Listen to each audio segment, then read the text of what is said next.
La jurisprudence en matière de responsabilité climatique a fait un bond considérable ces dernières années dans les différentes régions du monde. Mais sur le plan international, on a une actualité particulière avec 4 affaires. Tout d'abord, l'avis rendu par le Tribunal international du droit de la mer en mai 2024 rend des conclusions importantes, rappelant premièrement que les gaz à effet de serre font partie de la pollution marine, deuxièmement concluant qu'il y a une responsabilité des États à maîtriser la pollution sur leur territoire, et troisièmement mettant en avant le principe de prévention pour éviter les atteintes au milieu marin. Donc on voit bien la connexion qui est faite entre responsabilité climatique et protection du milieu marin. Deuxième affaire très importante, c'est celle rendue par la Cour interaméricaine des droits de l'homme, donc le 29 mai 2025.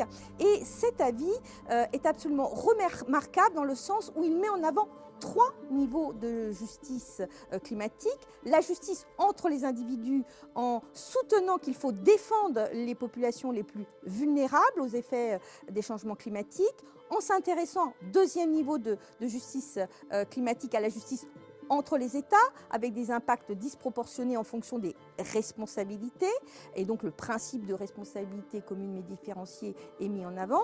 Et puis il y a aussi une conclusion sur le troisième aspect de la justice climatique, le respect des droits de la nature.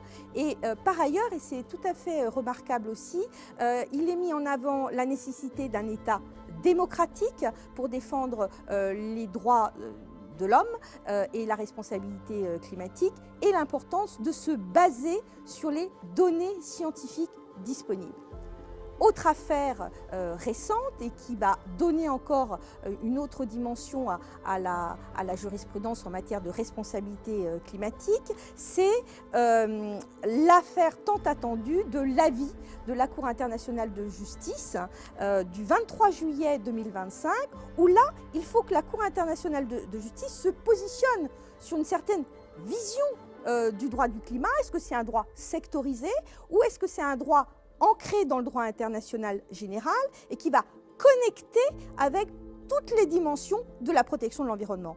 Et de ce point de vue-là, l'avis rendu par la Cour internationale de justice est remarquable parce qu'effectivement, il fait le lien avec les autres éléments de la protection de l'environnement, et en matière de droit de la mer, il se fait référence directement à l'obligation d'adopter des mesures pour protéger et préserver le milieu marin. Donc on voit bien la connexion ici entre responsabilité climatique et protection du milieu marin. Et enfin, une dernière affaire en cours devant la Cour africaine des droits de l'homme et des peuples 2025. Donc là, évidemment, on attend le résultat, mais la crise climatique de l'Afrique est bien sûr portée dans cet avis, avec des questions juridiques très importantes sur la justice climatique entre les États, mais aussi avec certaines questions sur le financement climatique et sur le devoir de vigilance pour les États et sans doute pour les entreprises.